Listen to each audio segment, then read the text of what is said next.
யமுனா அழுதுகிட்டே இருக்காங்க. அப்போ அப்படியே பார்க்குறாரு. பார்த்துட்டு குமரன் கிட்ட வந்து கேட்குறாரு, யமுனா உனக்கு என்னாச்சு? எதுக்காக நீ அழுதுட்ருக்க? நான் வந்தவொடனே கவனிச்சேன். என்னாச்சு உனக்கு? அப்படின்னு சொல்லிட்டு கேட்குறாரு. இல்லை ஒன்றும் இல்லை அப்படின்னு யமுனா சொல்கிறாங்க. சொல்லு யமுனா என்னாச்சு? உனக்கு ஏதாவது கோச்சிங் கிளாஸில் ஏதாவது ப்ராப்ளமா? என்ன ஆச்சு சொல்லு அப்படின்னு சொல்லிட்டு கேட்குறாரு. அத்தை உன்னை ஏதாவது திட்டினாங்களா அப்படின்னு கேட்குறாரு. இல்லை ஒன்றும் இல்லை மாமா, அதெல்லாம் ஒன்றும் இல்லை அப்படின்னு சொல்லிட்டு இருக்காங்க. கங்கா இங்கே வா, என்னாச்சுன்னு தெரில. யமுனா பயங்கரமாக அழுதுட்ருக்கா. ஆனால் எதையுமே சொல்ல மாட்றா. ஏதோ ஒரு உண்மையை மறைக்கிறா அப்படின்னு சொல்லிட்டு குமரன் சொல்கிறாரு. அப்படியே அமைதியாக பார்க்குறாங்க. எதுவுமே சொல்லலை கங்கா. அவளுக்கு நாளைக்கு எக்ஸாம் இல்லை, அதனால தான் அதை நினச்சி பயங்கரமாக ஃபீல் பண்ணிகிட்ருக்கா அப்படின்னு சொல்லிட்டு கங்கா சொல்கிறாங்க. அப்படியா, இதெல்லாம் ஒரு பெரிய விஷயமா? நான் 10th படிக்கும்போது எனக்கு கூட பயமாக இருந்தது எக்ஸாம் போகிறதுக்கு. அப்போ ஒருத்தவங்க நீ போயிட்டு வாப்பா, பாஸ் ஆனாலும் பரவாயில்ல, ஃபெயில் ஆனாலும் பரவாயில்லன்னு சொன்னாங்க. அதுக்கப்புறம் நான் போனேன். ஆனால் நான் பாஸ் ஆகிட்டேன் தெரியுமா? இதெல்லாம் ஒரு பெரிய விஷயமா? ஓ யமுனா போயிட்டு எழுது, நடக்கிறது பார்த்துக்கலாம் அப்படின்னு சொல்கிறாரு. அங்கேருந்து யமுனா அப்படியே உள்ளே போகிறாங்க. ரொம்ப ஃபீல் பண்ணுறாங்க அப்படியே யமுனா. அங்கேருந்து வராங்க. வந்துட்டு அப்படியே சுற்றி சுற்றி தேடுறாங்க காவேரி. கம்பல் எடுத்து போடுறாங்க. அப்போ யமுனா அழறத பார்க்குறாங்க. இவ என்ன நாளைக்கு எக்ஸாம் வச்சுட்டு இங்கே உட்காந்துட்ருக்கா, என்னாச்சு அப்படின்னு சொல்லிட்டு கிட்ட போகிறாங்க. போனோன்னே இங்கே வா யமுனா, என்னாச்சு உனக்கு? எதுக்காக நீ இப்படி இருக்க அப்படின்னு சொல்லிட்டு கேட்குறாங்க.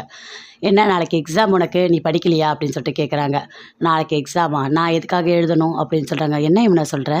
அப்பா வந்து நீ கலெக்டர் ஆகணும்னு ஆசைப்பட்டாரு, அதனால தான் நீ படிக்கிற அப்படின்னு சொல்லிட்டு காவேரி கேட்குறாங்க. இல்லை நாளைக்கு நான் எக்ஸாமுக்கே போக மாட்டேன் அப்படின்னு சொல்கிறாங்க.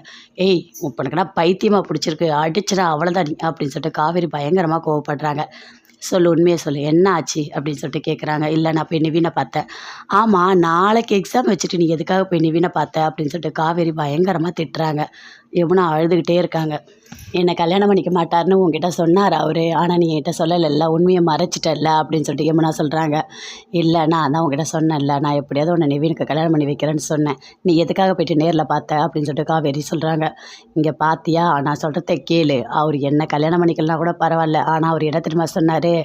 காவேரிக்காக நான் வெயிட் பண்ணிகிட்டு இருக்கேன்னு சொன்னார் அப்படின்னு சொல்லிட்டு யமுனா சொல்கிறாங்க. அதை கேட்டோன்னே காவேரி பயங்கரமாக ஷாக் ஆகுறாங்க. என்ன இதெல்லாம் உனக்கு எதுவுமே தெரியாதா? உனக்கு தெரியாமலையா அவர் சொல்கிறாரு? சொல்லு, உண்மையை சொல்லு அப்படின்னு சொல்லிட்டு யமுனா கேட்குறாங்க. காவேரி எதுவுமே பேசவே இல்லை. பயங்கர கோவமாக கிளம்பி போயிட்டு நிற்கிறாங்க. நிவினு வராரு. வந்தவொடனே இல்லை உனக்கு கொஞ்சம் கூட அசிங்கமாகவே இல்லையா அப்படின்னு சொல்லிட்டு கேட்குறாங்க காவேரி. காவேரி வார்த்தையை அனாவசியமாக விடாத, என்ன ஆச்சு ஃபஸ்ட்டு சொல்லு அப்படின்னு சொல்லிட்டு நிவின் கேட்குறாரு. ஆமாம் யமுனா வந்து உங்ககிட்ட நான் என்ன சொன்னேன் அப்படின்னு சொல்லிட்டு கேட்குறாங்க. நான் என்ன சொன்னேன்? எப்போ பார்த்தாலும் என்னை கல்யாணம் பண்ணிக்கோ கல்யாணம் பண்ணிக்கோன்னு சொன்னான்.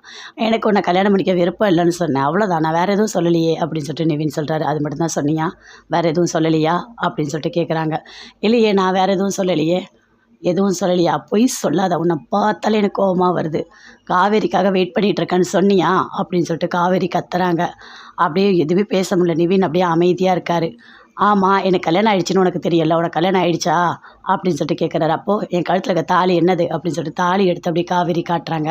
அப்படியே பார்க்குறாரு. எதுவுமே பேசவே இல்லை. எனக்கு கல்யாணம் ஆகிடுச்சின்னு தெரிஞ்சோம் எதுக்காக நீ இப்படி பண்ணிகிட்ருக்க அப்படின்னு சொல்லிட்டு காவேரி பயங்கர கோவமாக கத்துறாங்க. இங்கே பாரு, விஜய் என்கிட்ட சொல்லிட்டாரு, உன்னோட கல்யாணம் ஒரு அக்ரிமெண்ட் கல்யாணம், அதுக்கப்புறம் நீ வந்துடுவ வெளியே, என்ன தான் நீ கல்யாணம் பண்ணிக்க போகிற அப்படின்னு சொல்லிட்டு எல்லாத்தையுமே விஜய் என்கிட்ட சொல்லிட்டாரு அப்படின்னு சொல்லிட்டு நிவின் சொல்கிறாரு. அதை கேட்டோன்னே காவேரி பயங்கரமாக ஷாக் ஆகுறாங்க. எதுவுமே பேசவே இல்லை. அங்கேருந்து வராங்க. அப்படியே ரொம்ப ஃபீல் பண்ணிகிட்டே வராங்க. வந்து ரூம்குள்ளே போகிறாங்க. தாத்தா அப்படியே பார்க்குறாரு. உள்ளே போனோடனே அப்படியே லைட்டெல்லாம் ஆஃப் பண்ணிட்டு அமைதியாக இருக்காங்க. விஜய் வராரு. வந்தோடனே எங்கே காவேரி எங்கே அப்படின்னு சொல்லிட்டு கேட்குறாரு தாத்தா கிட்ட. உள்ளே தான்ப்பா போயிருக்காங்க அப்படின்னு சொல்கிறாரு. உள்ளே போகிறாரு. போனால் இருட்டாக இருக்குது. என்னாச்சு காவேரி உனக்கு? நீ ஏன் லைட்டெல்லாம் ஆஃப் பண்ணிட்டு இருட்டில் இருக்க அப்படின்னு சொல்லிட்டு பயங்கரமாக அப்படி பார்க்குறாரு. எதுவுமே பேசவே இல்லை. அப்போ காவேரி அப்படி பார்க்குறாங்க. என்ன ஒரு மாதிரி இருக்க, என்னாச்சு உனக்கு சொல்லு அப்படின்னு சொல்லிட்டு விஜய் கேட்குறாரு. எதுவுமே பேசவே இல்லை. அமைதியாக இருக்காங்க. என்ன உங்களுக்கு பிடிக்கல? நான் அக்ரிமெண்ட்டு முடியாமல் கண்டிப்பாக நான் உங்கள் கூட வாழ்வேன்னு நான் நினச்சேன். ஆனால் கடைசியில் என்னை நிவினுக்கு கல்யாணம் பண்ணி வைக்கணும் நீங்கள் பிளான் போட்டுட்டீங்கல்ல அப்படின்னு சொல்லிட்டு காவேரி பயங்கரமாக ஃபீல் பண்ணிகிட்ருக்காங்க. சொல்லு காவேரி, உங்ககிட்ட தான் கேட்குறேன், உனக்கு என்ன ஆச்சு அப்படின்னு சொல்லிட்டு விஜய் கேட்குறாரு. அப்போ கூட காவேரி எதுவுமே பேசவே இல்லை. அப்படியே அமைதியாக இருக்காங்க. என்ன எதுவுமே பேசவே மாட்டேற அப்படின்னு விஜய் சொல்கிறாரு. தயவு செய்து என்கிட்ட எதுவுமே பேசாதீங்க, நான் எதுவாக இருந்தாலும் உங்ககிட்ட அப்புறமா பேசுகிறேன் அப்படின்னு காவேரி சொல்கிறாங்க. சரி சரி சரி, ஓகே ஓகே ஓகே ஓகே, நான் உன்னை எதுவும் டென்ஷன்லாம் பண்ணல, நீ எப்போ சொன்னமோ அப்பயே சொல்லு சரியா அப்படின்னு சொல்லிட்டு விஜய் அப்படியே வெளியே போகிறாரு. என்ன நடந்திருக்கும், ஏன் காவேரி இவ்வளோ அப்செட்டாக இருக்கான்னு தெரியலையே அப்படின்னு சொல்லிட்டு விஜய் ஒரு பக்கம் யோசிச்சுட்டே இருக்காரு. தாத்தா வந்து பார்க்குறாரு. என்னாச்சு விஜய், காவேரி இருக்காளா அப்படின்னு சொல்லிட்டு கேட்குறாரு. உள்ளே தான் இருக்கா, ஒன்றும் பிரச்சனை இல்லை, தலைவலிக்கு தான், அதனால் உள்ள ரூம்லேயே இருக்கா அப்படின்னு சொல்லிட்டு விஜய் சொல்கிறாரு.